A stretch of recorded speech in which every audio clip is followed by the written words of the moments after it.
Like, do you drink tea? You're a tea drinker or coffee? Yeah, tea and coffee.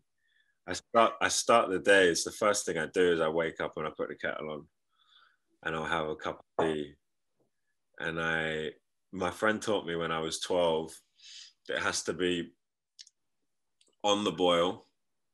So as soon as it's on the boil, you pour it over the tea bag, as much as you can on the tea bag, and then you have to gently massage the tea bag from underneath with a spoon. And you have to do that for 2 minutes gently. Then all of this like Wow. squeezing the tea bag stuff's apparently no good. So you do that for 2 minutes, then you take it out, and then it's just the right amount of milk, not too milky. How So about do you? you do that every time as well? Yeah, yeah.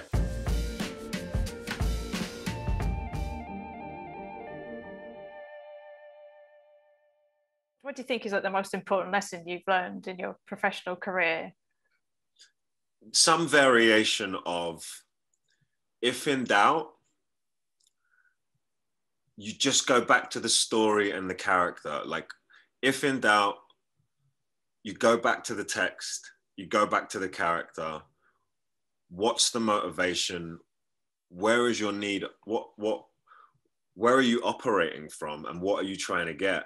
Just going back to those basic Stanislavskian or Stanislavski-esque, those sort of ideas and principles about what you need and what's getting in your way.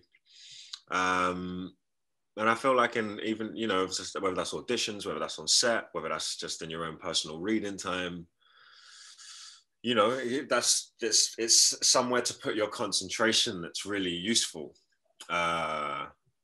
And I think another thing that I don't know how directly or indirectly this has helped with me, professionally, but like to treat your highs in the same way that you treat your lows.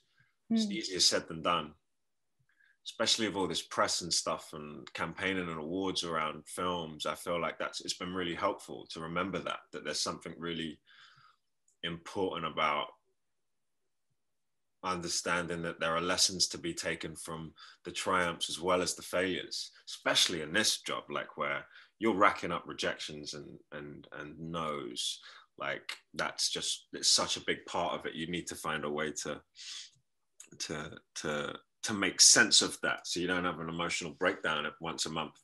Yeah, I was going to ask you like how you kind of find the difference between like working in the US and the UK, and like how you kind of find that. I don't know. I guess the jobs the things I've shot in LA, the American projects I've been on, the scale has just been so significantly different that it would be unfair to compare, because I was coming off very small roles in ITV dramas here, or smaller parts in much lower budget BBC things, to then going on to like multi-million-dollar, American production. So it's not. I'd feel unfair to compare the two experiences, and I didn't. I didn't start as a jobbing actor in the US, so it's hard for me to sort of know how that might have been. I got to do a lot of my bread and butter work in the UK before going on to play sort of bigger, substantial parts after I'd had that experience. So, but yeah, the unions are different. I don't know. I don't have a full analysis of what those differences are. But then always shooting in the US, you're away from home, so it always feels like something more exciting, because you're going away, and it can feel like more of an adventure. And then also, yeah, I just haven't worked here in such a long time, so I don't know. It's hard to say.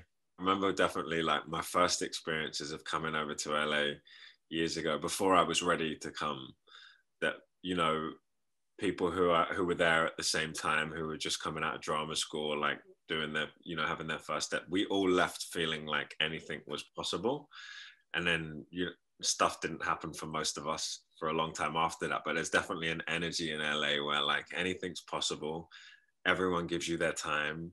The agents and managers will send you around, sort of meeting everyone and anyone at all of the different studios, and it can feel quite epic, and you can sort of yeah, I definitely remember feeling like, oh my God, anything's possible here.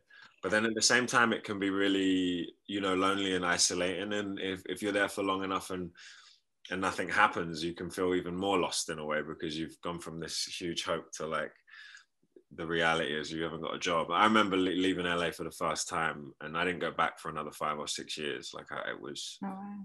I don't think I wasn't ready, you know. But what is there anything that you think that you've learned from like the past year of like lockdown and COVID, and like just like about yourself, or anything that you've sort of rethought about the world maybe? I certainly have a very, very strong feeling that I don't need as much.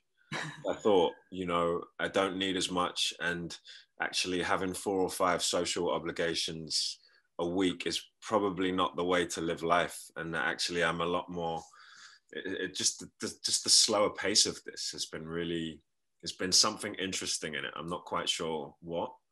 Yeah, there's a simplicity about, you know, having to, you know, structure your weeks with the few things that you're allowed to do, that there's something quite freeing in it as well. But then maybe that's just me trying to make a positive out of a, you know, a not so positive situation. But I think we'll know when things come back to normal, what we, you know, what was good about this time and what wasn't good about this time. I think if there's a feeling at the moment that everyone just wants to see their friends and family and, you know, get back to normal a little bit. But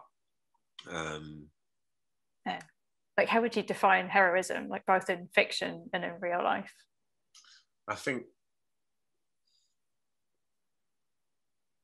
well, I was thinking about Malcolm X as a hero, and what actually made him a hero in my preparation and in my work, and, you know, preparing to play him and stuff. And I felt for me, the reason why he was a hero was the more I dug and dug and dug, I felt like I understood how scared he actually might have been. And he still faced it. And that was actually what made him a hero, was that he must have felt so painfully alone, and he must have at times felt so lost and so isolated and he still faced the music. He still went out there and put his life on the line. And I think he knew that he was going to die. I think he knew that they were going to kill him, and he still did it. And I was like, that's real bravery. You know, that's really a hero. That documentary that came out a year or two ago called For Sama, I went to a BAFTA screening, and the two young Syrian doctors, filmmakers, were there in person. And I remember the whole audience were just in floods of tears by the end. And I remember looking at them, and they were my age or a year or two older, and thinking about the amount of tragedy that they had seen, the amount of bodies that had come through that hospital, women, children, everyone.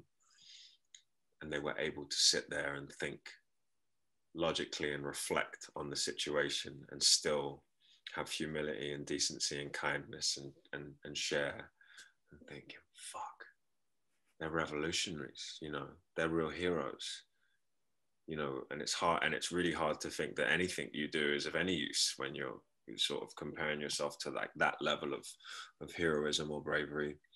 But yeah, there's something about Malcolm and the men in One Night in Miami, the film that I filmed last year, where I think the vulnerability of all of them was actually what made them heroic in this story. And